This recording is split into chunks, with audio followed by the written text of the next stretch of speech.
महाशिवरात्रीला करा हे उपाय, दूर होतील विवाहातील अडथळे. महाशिवरात्री हा हिंदूंचा सर्वात मोठा सण आहे. यावेळी महाशिवरात्री शुक्रवार 8 मार्च रोजी साजरी होणार आहे. या दिवशी मनोभावे पूजा केल्याने समस्या दूर होते. पौराणिक मान्यतेनुसार या दिवशी भगवान शिवाने कैलास पर्वतावर माता पार्वतीशी विवाह केला होता. महाशिवरात्री हा सण विवाहाशी संबंधित उपाय करण्यासाठी खूप चांगला मानला जातो. या दिवशी काही विशेष कार्य केल्याने इच्छित वराची मनोकामना पूर्ण होते आणि भोलेनाथाच्या कृपेने लवकरच विवाह होण्याची शक्यता असते. यासाठी खालील उपाय करावे. अक्षत अर्पण करणे. योग्य वर मिळण्यासाठी मुलींनी या दिवशी शिवलिंगाला मुठभर अखंड अक्षत अर्पण करावे. याशिवाय शिवलिंगावर दूध आणि दही अर्पण केल्याने भगवान शंकर प्रसन्न होतात आणि इच्छित जीवनसाथीचा आशीर्वाद प्राप्त होतो. यासोबतच माता पार्वतीला लाल रंगाचे कपडे, केशरी, सिंदूर आणि मेकअपचे सामान अर्पण करावे.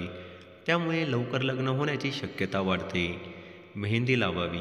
महाशिवरात्रीच्या दिवशी मुलींनी माता पार्वतीला मेहंदी लावावी आणि नंतर तीच मेहंदी हातावर लावावी. असे केल्याने इच्छित वराची प्राप्ती होते आणि विवाहातील अडथळेही दूर होतात. माता पार्वतीला लावलेली मेहंदी प्रसाद म्हणून वाटल्यास शुभफळ मिळते. पांढरा रंग. भगवान शंकरांना पांढरा रंग खूप आवडतो. या दिवशी शुभ्र वस्त्र परिधान करून भगवान शंकरांची पूजा केल्यास विवाहातील अडथळेही दूर होतात. त्यामुळे इच्छित वर मिळण्यास मदत होते. बेलाचे पान आणि फळ. महाशिवरात्रीच्या दिवशी महादेव आणि पार्वतीला बेलाचे पान आणि फळ अर्पण करून प्रसन्न होतात आणि आशीर्वाद देतात. या दिवशी भगवान शंकर आणि माता पार्वतीसोबत रुद्राक्षाचीही पूजा करावी. यामुळे वैवाहिक जीवन आनंदी होते. जलाभिषेक. महाशिवरात्रीच्या दिवशी मुलींनी उपवास करून मंदिरात जाऊन शिवलिंगाचा जलाभिषेक करावा.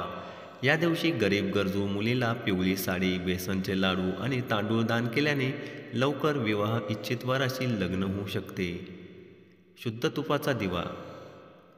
या दिवशी लवकर आंघोळ करून भगवान शंकरांसमोर शुद्ध तुपाचा दिवा लावावा. दिवा लावा आणि भगवान शिवाच्या ओम नमः शिवाय या मंत्राचा जप करा. या दिवशी शिवमंत्राचा जप केल्याने वैवाहिक जीवनातील तणाव दूर होतो. सोन्याची अंगठी. महाशिवरात्रीच्या दिवशी पूजेनंतर मुलीने तिच्या पहिल्या तर्जनीमध्ये सोन्याच्या अंगठीत 6.5 रती पिवळा पुष्कराज घालावा. त्यामुळे लग्न वेळेवर होते.